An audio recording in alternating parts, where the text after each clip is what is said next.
Qué hermoso es así saber, porque eso es una realidad de la palabra de Dios, que Él quiere abrazarte.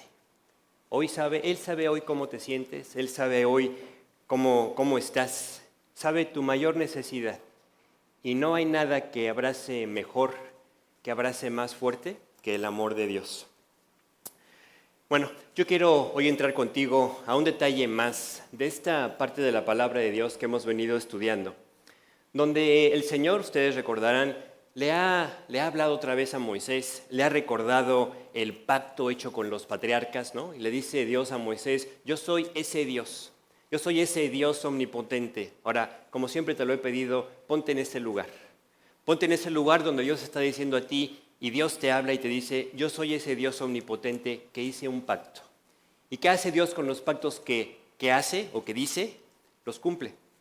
Y entonces Dios le recuerda a Moisés, yo soy ese Dios, el Shaddai, el Dios todopoderoso, que hice ese pacto con tus padres.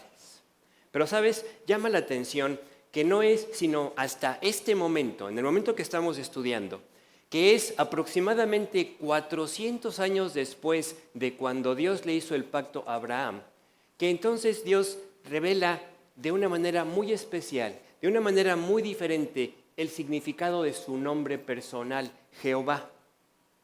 Para que me sigas en esto, vamos a leer otra vez Éxodo 6:3, por favor.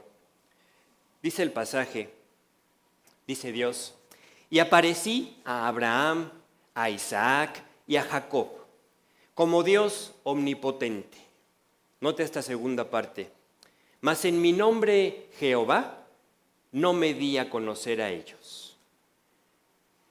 Cuando lees la Biblia, cuando empiezas a leer así desde Génesis, ¿no te llama la atención cómo Dios muchas veces, en la creación, muchas veces Dios dice, Jehová Dios hizo esto, lo repite varias veces. De ahí para adelante ya no se dice Jehová Dios, nada más dice Jehová, pero continuamente se habla del nombre de Dios en el libro de Génesis. ¿Por qué Dios entonces en este momento le dice a Moisés, en mi nombre Jehová no me di a conocer a ellos? La respuesta realmente es sobrecogedora y tiene un paralelo tan especial, tan importante, tan personal para el creyente, que no puede y no debe sino movernos de una manera definida al gozo y a la gratitud. O sea, Dios quiere que tu corazón realmente sea movido al gozo y a la gratitud con esto que vamos a ver. Fíjate, aquí lo que aprendemos, aquí lo que Dios está revelando, no es que en sí esté dándonos a conocer su nombre, me llamo Jehová, sino lo que está dándonos a conocer es el significado, lo que realmente en la práctica significa su nombre Jehová como Redentor. Dios Redentor. Fíjate, cuando Dios estableció su pacto con Abraham y que luego fue confirmado con los hijos, ¿no? Con Isaac, con Jacob, etc. Él dice, en ese nombre Jehová no me di a conocer a ellos, pero ahora a los hijos de Israel les dice, yo soy su Redentor. Porque ahora las palabras tienen un significado mucho más alto, un significado totalmente diferente, porque las palabras, y esto lo podemos entender muy bien, las palabras tienen un significado totalmente diferente dependiendo de la condición y la condición en la que nos encontramos. ¿A poco no? Por ejemplo, con cierta frecuencia, ya voy aquí a confesar mis faltas, con cierta frecuencia en carretera a veces dejo que el tanque, así que la aguja de la gasolina baje más de lo que mi papá me enseñó, ¿no? Y siempre pienso, bueno, va a haber una adelante, ¿no?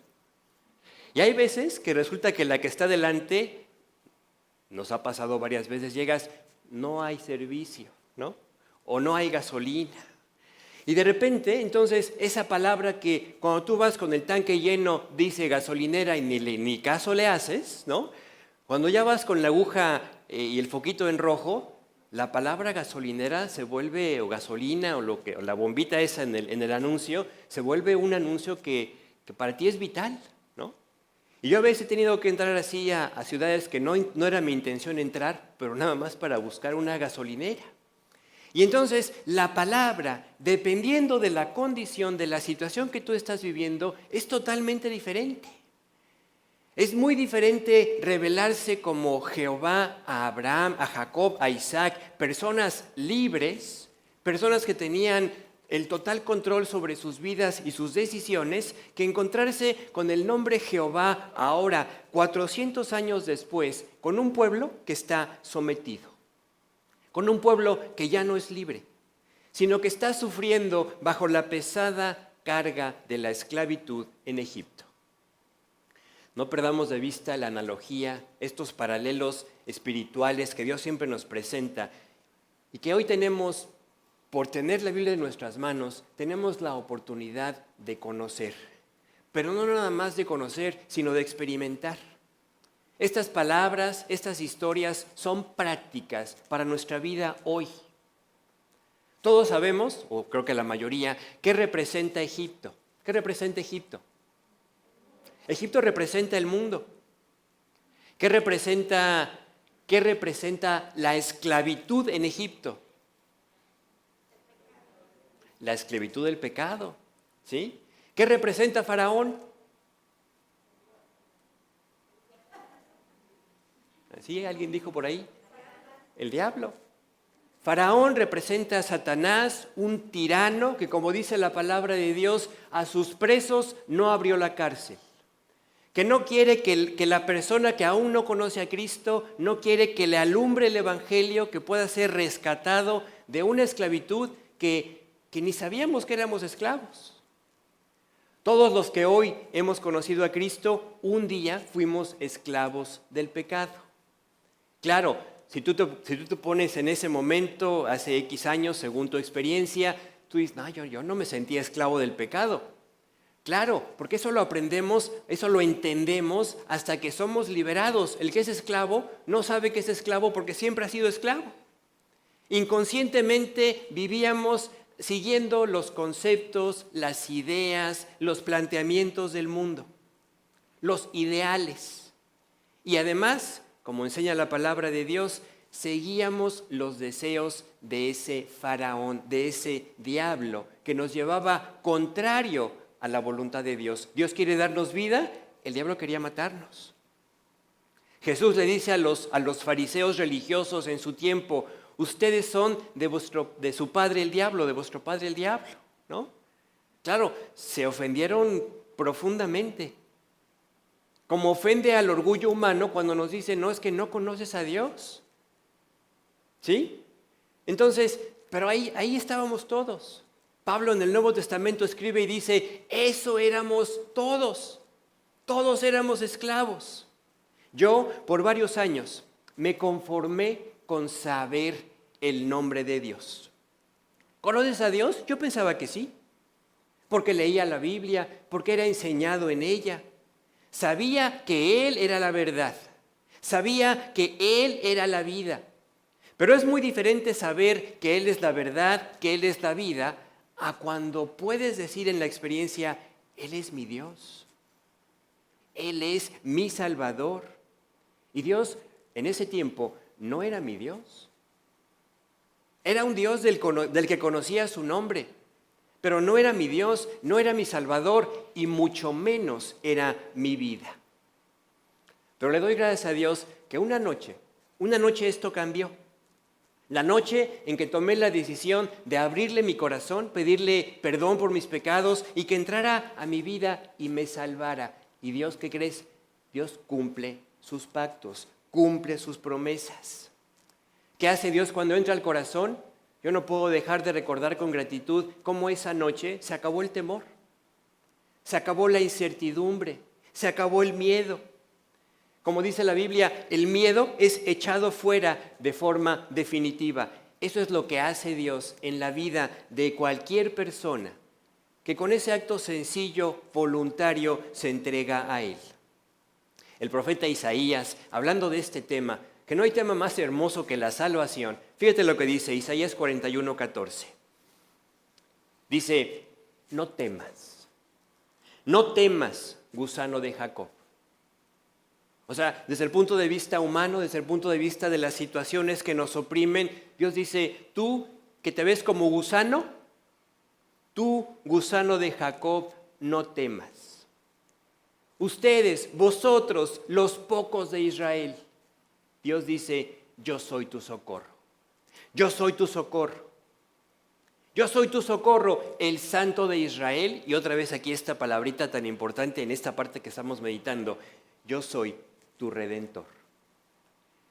El que se sabe perdido, el que se reconoce perdido, el que se sabe esclavo de lo que no quiere ser ya más esclavo, entonces dice, qué hermoso es que Dios me ofrezca esa libertad.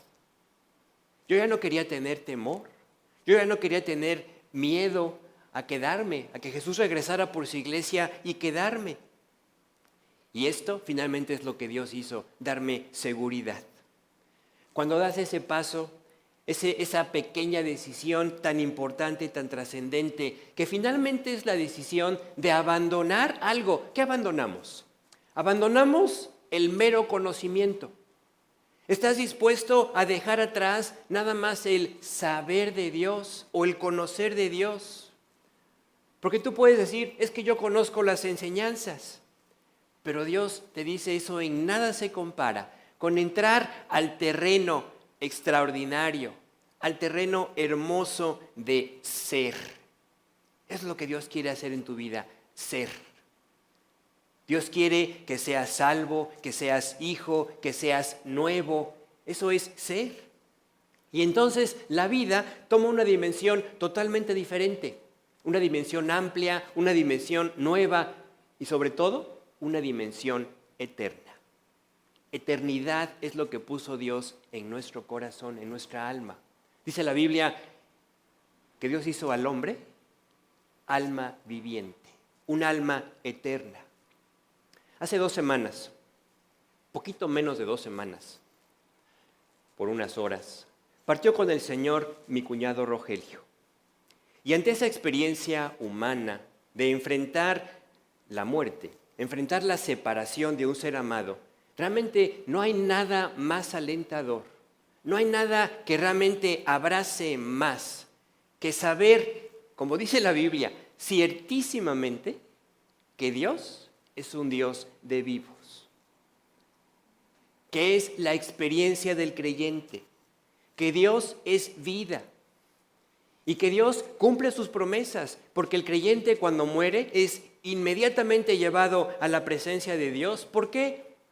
Porque aceptó en vida, en este tiempo que hoy nosotros gozamos, aceptó lo que el autor de la vida nos ofrece, vida eterna, el regalo de salvación, la adopción como hijo.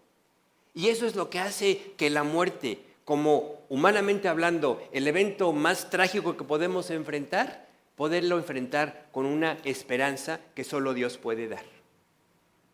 Las palabras de Brenda, mi esposa, el día que enterramos a su hermano, el día que depositamos ahí, como dice la Biblia, en la tierra, el estuche, ¿no? El traje viejo, el traje usado, el traje gastado. Como dice Pablo en el Nuevo Testamento, esta morada temporal, ¿sabes? Las palabras que dominaron el ambiente en ese día fueron palabras de gratitud. Por varios minutos, o sea, te podría decir que prácticamente todo lo que duró así el entierro, no parecía un entierro, de veras. En medio de la tristeza, porque hay tristeza, en medio del dolor, porque hay dolor, hay ese extrañamiento humano, hay una esperanza que ahí es donde entiendes, solo Dios la puede dar. Y entonces las palabras fueron, Dios, gracias.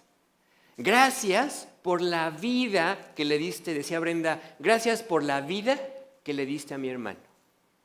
Y te quiero aclarar algo, no se refería a la vida, a los tantos años que Dios nos lo permitió tener aquí, sino realmente a la vida que Dios siempre planeó que tuviéramos con Él, a la vida eterna. Mi esposa decía, mi hermano está vivo. Mi hermano está vivo. Es más, está más vivo que cualquiera de nosotros aquí, fueron sus palabras. Y esta es la realidad de lo que hace Dios en el corazón humano. Por eso Pablo dice en el libro de Filipenses, mejor ausente del cuerpo y presente del Señor. Estar con Cristo muchísimo mejor. Claro, ¿Que duele el dejarlo de ver? Sí, duele. Pero entonces ahí está el Dios que te abraza, ¿no?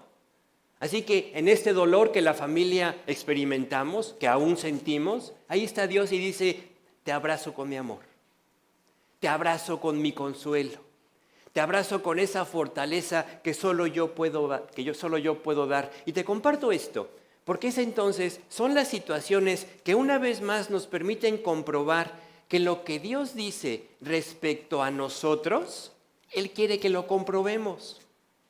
O sea, que no sea una situación nada más intelectual. Cuando Dios dice, quiero ser tu padre, quiere que tú compruebes lo que significa ser hijo de Dios. Él siempre está invitando al creyente y al incrédulo a que llegue al punto de la experiencia, del conocimiento experimental. Que estemos dispuestos a dejar atrás la teoría y dejar atrás nada más el mero sé. Me enseñaron, conozco, pero no vivo. ¿Qué es Dios? Es un Dios consolador. ¿Qué es Dios? Es un Dios de amor. ¿Qué es Dios? Es un Dios que solo Él puede traer al alma lo que el alma necesita cuando el corazón duele. Tú seguramente sabes lo que es esto. Yo sé lo que es esto, que el corazón duela. Así, y me refiero, estoy hablando espiritualmente, ¿no? No me está dando un infarto. Nada más dice el doctor que el corazón no duele cuando da un infarto, ¿no? Que lo que duele, bueno, mejor no me meto en eso. Pero tú sabes lo que es que el alma duela, que las entrañas se estrujen, ¿sí? Y es ahí donde Dios consuela y que además es tan evidente que no se puede ocultar. Uno de los familiares que fue el día anterior, el día del velorio, llegó y después de compartirle de Cristo, esta persona dijo, ¿sabes? Yo vine a consolarlos. ¿Y qué crees? Que ustedes son los que me están consolando a mí.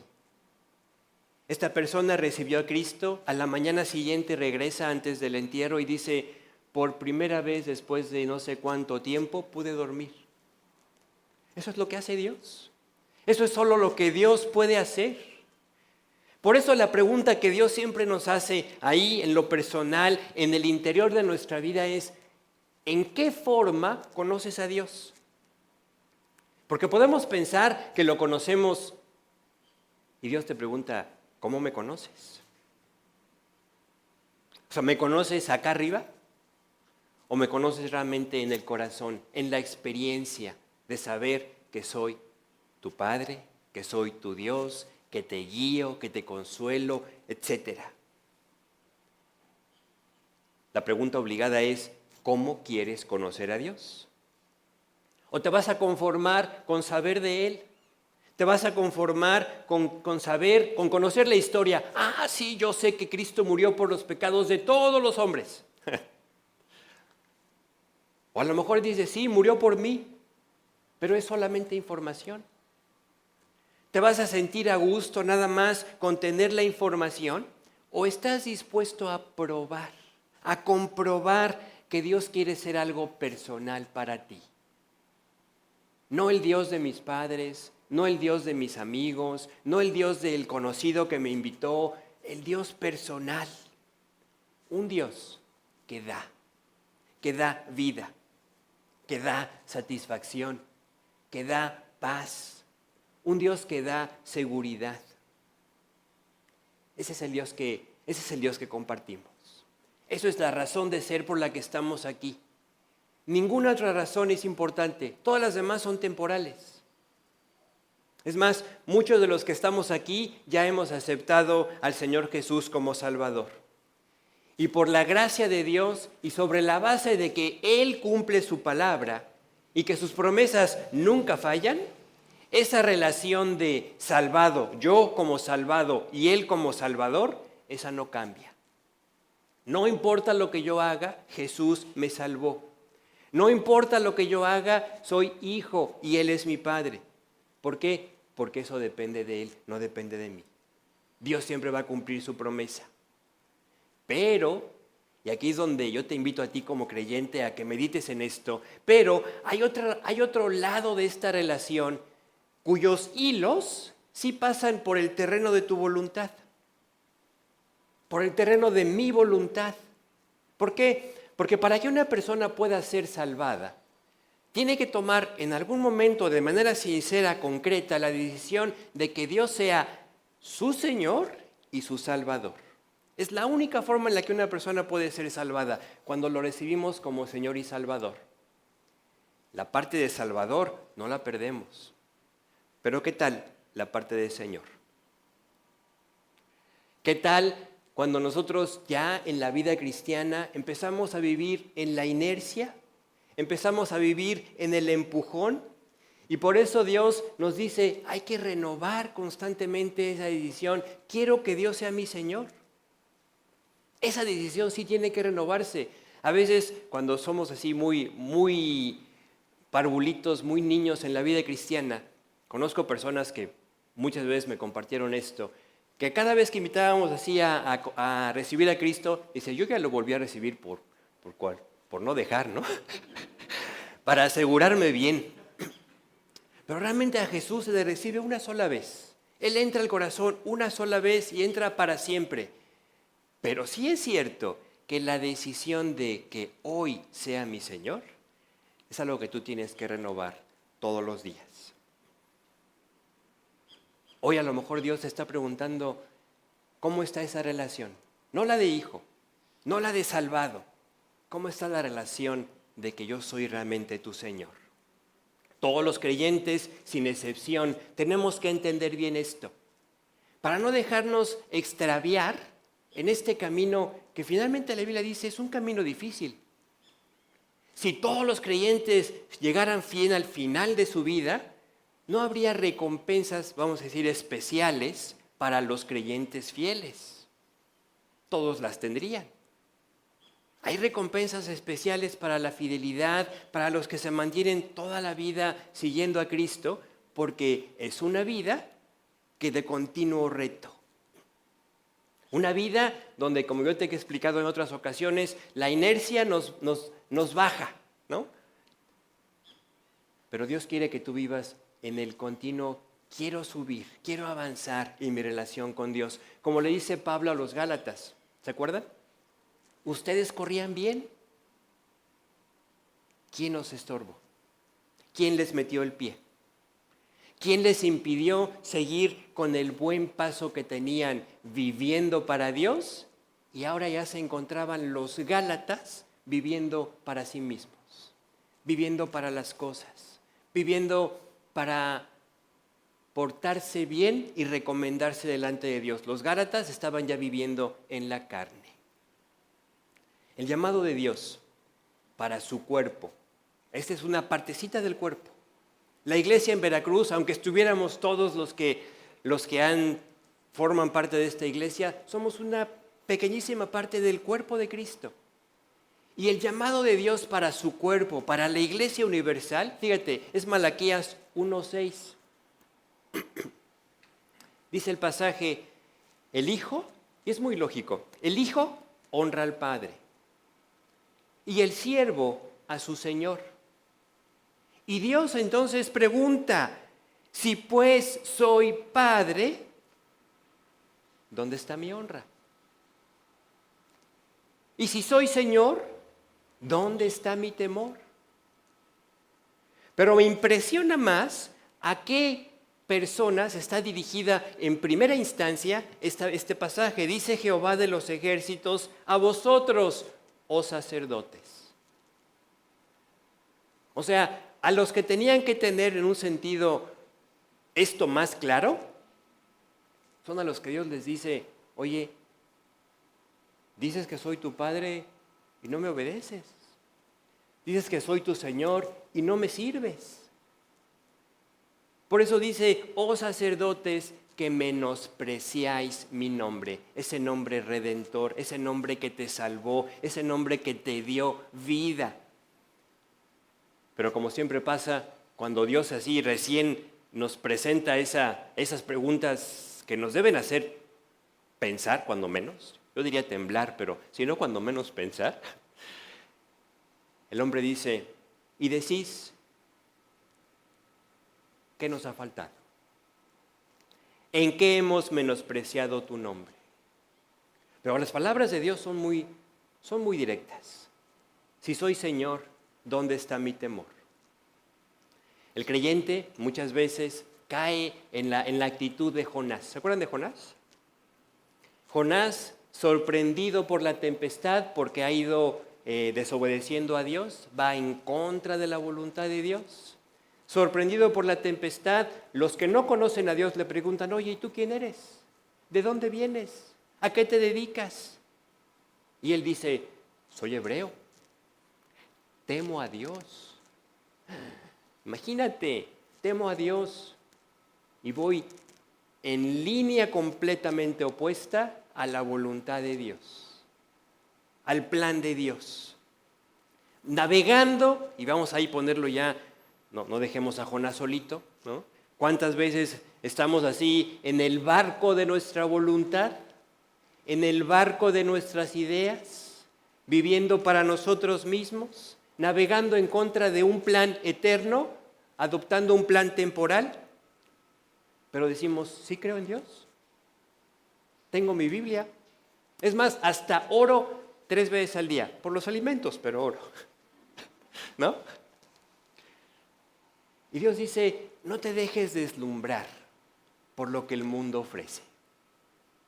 El mundo siempre va a ser atractivo para una parte que va dentro de nosotros.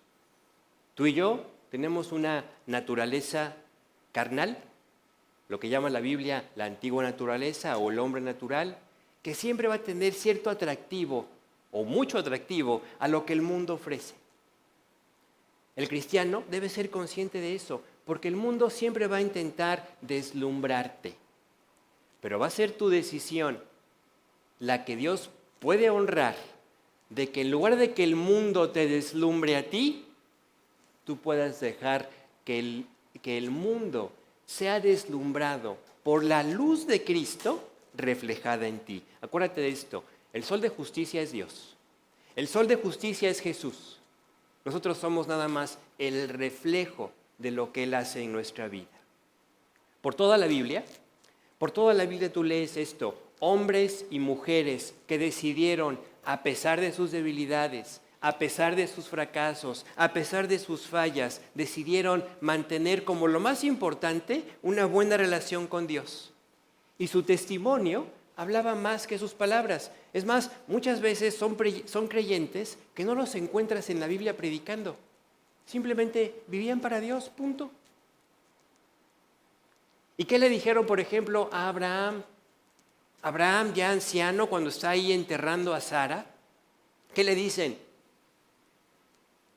Señor, eres un príncipe de Dios entre nosotros. El testimonio de Abraham. ¿Qué le dijeron, por ejemplo, a Isaac, su hijo? Sabemos que Dios está contigo, que Jehová tu Dios está contigo. ¿Sí? ¿Qué le dijeron a José cuando lo sacan de la cárcel? ¿Hallaremos a otro en quien esté el Espíritu del Dios vivo? ¿Qué era? Testimonio, nada más. O sea, lo que ellos podían ver no era a un José predicando, a un Abraham predicando, era personas con sus errores, con sus fallas, pero con una sinceridad en quiero que Dios sea lo más importante en mi vida. No fueron personas perfectas. Es más, la palabra de Dios se encargó de que nosotros entendiéramos esto. En la Biblia no hay personas perfectas. La única persona perfecta es Dios, es Jesús. En la Biblia hay personas como tú y como yo que fallaron. Abraham, Sara, cuando le quisieron ayudar a Dios, ¿en qué lío se metieron? Cuando quisieron en sus fuerzas traer el hijo de la promesa, trajeron un hijo a través de la sierva, que hoy todavía el mundo sufre por los problemas entre árabes y judíos, los descendientes de Isaac y los descendientes de Ismael. No fueron perfectos. Isaac, aunque Dios estaba con él, Isaac pensó, necesito de mis mentiras para salir avante ante la presión del mundo. Rebeca ¿Sí era Rebeca? Rebeca, tú di que eres mi hermana, para que nos vaya bien. Y el Dios que los cuidaba, no, Dios, es que yo creo que en esto mejor te echamos una manita, ¿no? Y así somos. Jacob creyó que era su papel robarle la bendición a Isaac, porque además a Esaú, ¿no? Porque además Esaú había menospreciado la primogenitura. O sea, él pensó, no se merece la bendición. Yo ya tengo la primogenitura, ya se la compré. Y pensó que necesitaba hacer algo para ayudar a Dios. Y ese es el retrato del creyente en la Biblia. El creyente falla, pero Dios no. Tú y yo hemos fallado, pero Dios no. Y lo que Dios quiere decirnos con esto es no decir, bueno, entonces puedo fallar más, ¿no? No se trata de que fallemos más. Pablo dice en el Nuevo Testamento que entonces perseveraremos en el pecado para que la gracia abunde. En ninguna manera, dice Pablo. Sino Dios nos deja ver sus errores, sus fallas, sus debilidades, para que entendamos que solamente agarrados del Señor podremos estar firmes. 400 años después del pacto, esta generación de israelitas no fue la excepción. Aquellos a quienes Moisés había enviado lucharon como nosotros hoy luchamos con la incredulidad. Lucharon con poner a Dios en primer lugar, con dar oído a las palabras de Dios, a pesar de que las circunstancias fueran duras, fueran difíciles. Por eso es que esta historia es tan práctica para nosotros, para ti y para mí. Porque ahí está Moisés, el siervo de Dios, que les dice palabras de Dios: yo soy tu Redentor, yo soy Jehová, yo os meteré a la tierra, yo lo voy a hacer. Y entonces Dios le dice a Moisés: ve y diles esto. Éxodo 6:9, por favor. Dice: de esta manera habló Moisés a los hijos de Israel. Las promesas ahí estaban, la invitación ahí está. ¿Pero qué pasó?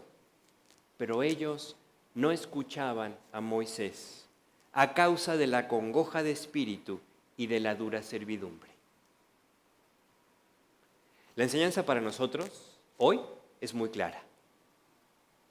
Dios sabe lo que vives. Dios sabe lo que enfrentas. Dios está atento de la posible congoja de tu espíritu. Sabe de la dura servidumbre. Y por eso ha mandado a su siervo a través de la Biblia, o es como si hoy Moisés estuviera hablándonos, y ha mandado a su siervo a decirte que el Señor está atento, que el Señor responde, que su amor abraza, y que Él está ahí para que no cometas el mismo error que aquellos. ¿Cuál fue el error? ¿Lo puedes poner otra vez? Fíjate, no escuchaban. Ese es el peor error que podemos cometer como hijos de Dios. O como aquellos que, si todavía no eres hijo, Dios te invita a la salvación, no escuchar a Dios. No escuchaban. Ese es el peor error. No cometas el mismo error de ellos de no escuchar. Escucha a Dios. Escucha a Dios invitándote. Si no eres salvo, te invita a que le entregues tu vida, a que pruebes que Él puede ser tu Padre, que puede ser tu Señor y tu Salvador. Si ya eres salvo, a que pruebes que Él dirige tu vida a manantiales seguros. ¿Que va a haber problemas? Sí. ¿Que vas a enfrentar situaciones de dolor? Sí. Pero son situaciones en las cuales Dios dice: Dios te va a permitir atravesarlas. Por ejemplo, promesas de la Biblia: enfrentarás el fuego o atravesarás el fuego, pero no te quemará. Estarás seguro. Y todo esto viene de escuchar a Dios, escuchar su palabra y hacer nuestro, personal, vivo, lo que Dios tiene para nosotros. Pero todo empieza con una decisión. Dios, quiero que seas mi Señor y mi Salvador. yo quiero orar contigo. Primero contigo que aún no eres salvo, que conoces, que has luchado has luchado no con Dios, sino contra Dios, ¿no? Pero que Dios te conoce y que sabe que lo necesitas, y tú sabes que lo necesitas. Y dile a Dios, Dios, quiero ser salvo. Y también quiero orar contigo que ya eres salvo, pero que a lo mejor entiendes que su señorío no está en la mejor condición, que no está como podría estar. Yo estoy seguro, y te lo digo de manera aún personal, que siempre hay espacio, siempre hay lugar para mejorar en nuestra relación con Dios. Siempre hay espacio para subir, para estar más cerca, para que Dios sea realmente lo más importante en nuestra vida. ¿Oramos? Dios, te doy gracias por mostrarme hoy una vez más que tú eres un Dios que salva, que eres un Dios que me conoce, que sabe de mis temores, que sabe de mis luchas, que sabe aún lo que me impide o me ha impedido hasta ahora entregarme a ti, creerte a ti. Pero hoy reconozco que ya no puedo más y ya no quiero seguir luchando contra ti. Y hoy estoy dispuesto a probar, a llegar delante de ti y abrir mi corazón para que tú entres, lo limpies de lo que yo soy, lo limpies de mis pecados y entres en él para darme esa oferta de vida nueva, de satisfacción y de seguridad que tanto he escuchado. Sé que me amas, sé que me has buscado y hoy quiero que esta decisión realmente sea la que te permita a ti transformarme completamente, cambiar mi vida aquí y darme esa eternidad a tu lado que tú ofreces. Te lo pido en nombre de Cristo, por fe. Me arrepiento de haber vivido independiente de ti. En su nombre, Salvador. Amén. Y Dios, juntos te queremos pedir, queremos renovar esa posición que te dijimos que queríamos tomar el día que te invitamos a nuestra vida, esa posición de tú el Señor y yo el siervo. Señor, gracias porque hoy me has recordado que ni aún soy digno de llamarte Señor, pero que en tu amor, en tu paciencia y en tu gracia, tú sigues buscándome y sigues atrayéndome para estar junto a ti. Juan, el Bautista, decía que no era digno siquiera de atar encorvado la correa de tus sandalias. ¿Y qué real es esto, Padre? No somos dignos de nada, pero es tu amor el que nos invita a trabajar juntos, a trabajar para ti. Danos un corazón realmente que sepa apreciar el privilegio que es ser tus hijos, el privilegio que es ser siervos, y que entendamos que lo que hacemos aquí tiene que apuntar a la eternidad, porque de otra manera no sirve para nada. Gracias por tu vida. Gracias por la vida que nos diste.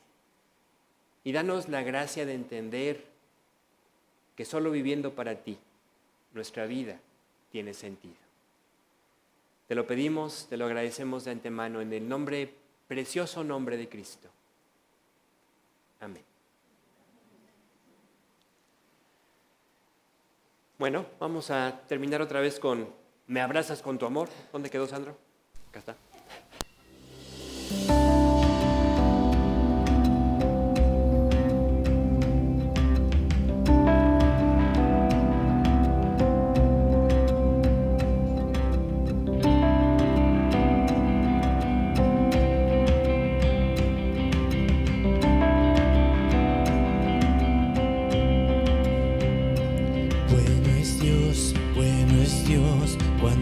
nada hay bueno en mí. Tu amor no se puede resistir. Eres luz, aún en la oscuridad. Eres fiel, has borrado mi maldad.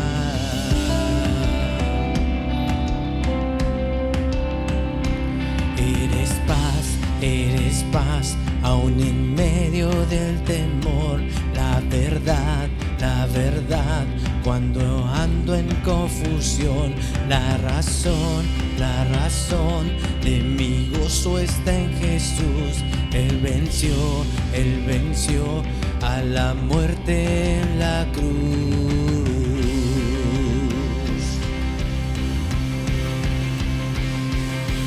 Tú me abrazas con tu amor, me abrazas con tu amor. Tu gracia me encontró, cambió mi corazón. Nada se puede comparar. Reinas por la eternidad.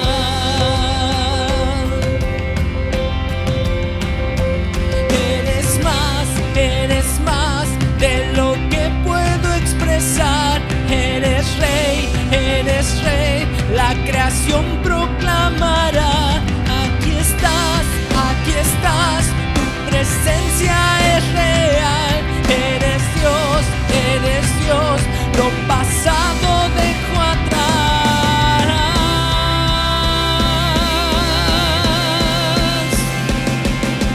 Tú me abrazas con tu amor, me abrazas con tu amor.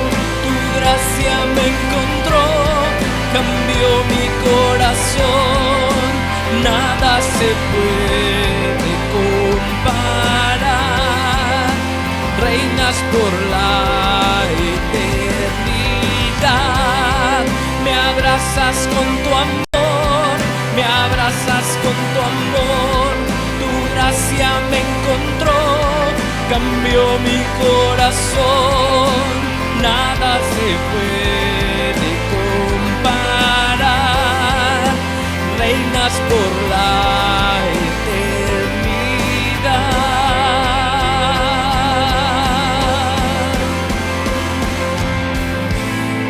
Mi corazón te cantará, Jesús,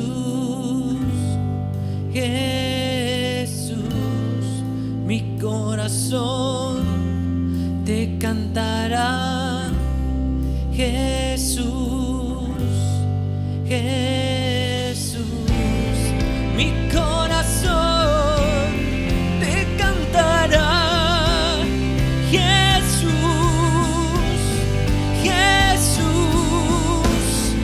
mi corazón te cantará, Jesús.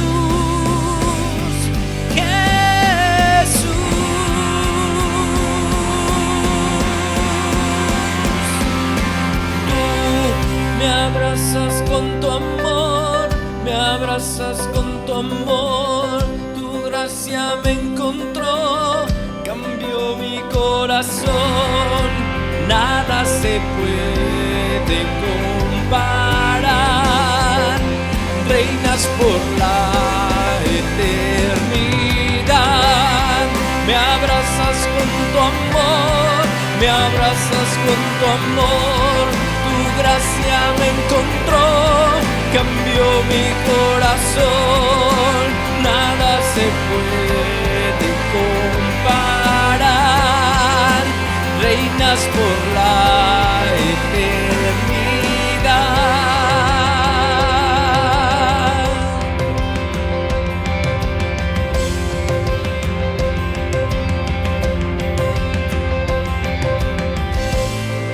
Mi corazón te cantará, Jesús,